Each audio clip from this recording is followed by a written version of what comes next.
अगर ऐतराज है इस जमाने को दो दीवानों के जीने से, अगर ऐतराज है इस जमाने को दो दीवानों के जीने से, तो ऐ खुदा हटा दे इस दिल का सिस्टम सीने से।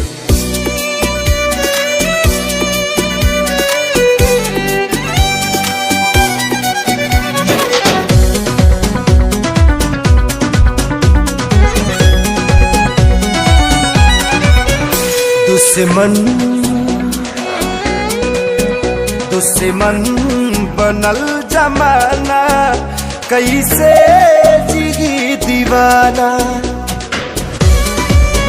दुश्मन बनल जमाना, कैसे जिगी दीवाना। अपना भइल बेगाना हो, अपना भइल बेगाना, कैसे जिगी दीवाना। दुश्मन बनल जमाना, कैसे जिगी दीवाना। दुश्मन बनल जमाना, कैसे जिगी दीवाना।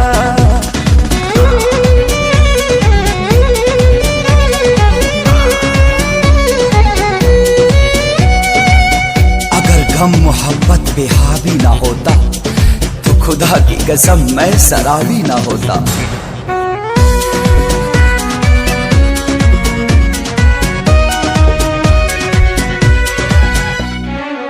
केहू न बेवफा झूठों सब बदनाम करे।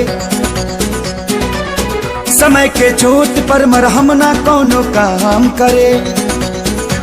न हम कई बेवफाई